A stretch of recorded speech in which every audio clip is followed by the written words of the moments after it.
আন্তর্জাতিক মাতৃভাষা দিবসে ভাষা শহীদদের শ্রদ্ধা জানাতে প্রভাত ফেরিতে ঢল নামে লাখো মানুষের। হাতে ফুল ও প্ল্যাকার্ড নিয়ে কেন্দ্রীয় শহীদ মিনারে আসেন নানা বয়সের মানুষ। জুলাই অভ্যুত্থানের পর প্রথম আন্তর্জাতিক মাতৃভাষা দিবসে সাধারণ মানুষের কণ্ঠে শোনা গেল নতুন বাংলাদেশ গড়ার প্রত্যয়। সোহাগ মিয়ার ক্যামেরায় বিস্তারিত জানাচ্ছেন নূর মোহাম্মদ ভুইয়া। আজ ভাই হারানোর দিন, আজ রক্তে রাঙানোর দিন। প্রকৃতিটাও যেন সেই বেদনার ব্যাকুলতায় ফুটে উঠেছে। তাই তো ভাইয়ের রক্তের রঙেই রেঙেছে শিমুল পলাশের ডাল। পূর্ব আকাশে সূর্য উঁকি দিতেই আমার ভাইয়ের রক্তে রাঙানো ২১শে ফেব্রুয়ারি গানের সুরে খালি পায়ে কেন্দ্রীয় শহীদ মিনারে ভাষা শহীদদের প্রতি শ্রদ্ধা জানাতে ঢল নামে শিশু কিশোর সহ নানা বয়সের মানুষের। বেলা বাড়ার সাথে সাথেই সে ঢল যেন পরিণত হয় জনসমুদ্রে।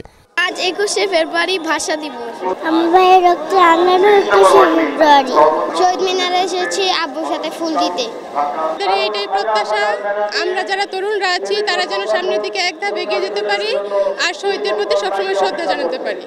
শ্রদ্ধা নিবেদন করতে আসা বেশিরভাগ মানুষের পরনে ছিল সাদা কালো রঙের পোশাক। কারো কারো গালে আঁকা ছিল বর্ণমালার আলপনা। নানা রঙের আলপনায় সাজে শহীদ মিনারের দেয়াল। আমি ভাবছিলাম যে আমাদের দেশের যে ঐতিহ্য, এটা ও জানুক, ও শুনেছে অনেক, আমি কালকে গল্প করেছি, নিজের চোখে দেখুক, তাহলে ও উপলব্ধি করতে পারবে, এটা ওর মধ্যে আসলে গেড়ে যাবে। এই জন্য আমি নিয়ে আসছি, শহীদদের প্রতি শ্রদ্ধা জানাতে এসেছি, ফুল দিতে আসছি। আমরা আমাদের ভাষার জন্য যারা প্রাণ দিয়েছিলেন তাদের প্রতি শ্রদ্ধা জানাতে আমরা এখানে এসেছি মধ্যবর্তী ব্যাংকের পক্ষ থেকে। দেশবাসীর পক্ষে আমরা শহীদদের উদ্দেশ্যে শ্রদ্ধা প্রদর্শন করছি। আমাদের এই নতুন প্রজন্ম যেন বাংলা ভাষার প্রতি শ্রদ্ধাশীল হয়, বাংলা ভাষার চর্চা করে, শুদ্ধ চর্চা করে এবং অপসংস্কৃতি থেকে যেন তারা মুক্ত থাকে। ১৯৫২ সনে এদেশের মানুষ তাদের বাক স্বাধীনতা পুনরুদ্ধারের জন্য এবং এদেশের মানুষের মুক্তির জন্য যে মাতৃভাষার জন্য যে শহীদ হয়েছিল, যে স্পিরিট ছিল, সেটা ছিল এদেশের মানুষের মুক্তি।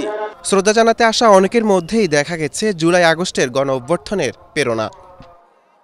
রক্তে রাঙানো অমর ২১শে ফেব্রুয়ারি রক্তের প্লাবনের মধ্য দিয়ে আজ সারা বিশ্বের গৌরবময় আসনে আসেন। ২১শে ফেব্রুয়ারি বাঙালি জাতিকে শিখিয়েছে আত্মত্যাগের মূলমন্ত্র। তাই তো ২১শের এই চেতনাকে কাজে লাগিয়ে আগামীতে এগিয়ে যাবে দেশ, এমনটাই প্রত্যাশা আজকের দিনে সকলের। কেন্দ্রীয় শহীদ মিনার থেকে নূর মোহাম্মদ ভুইয়া, এশিয়ান টেলিভিশন।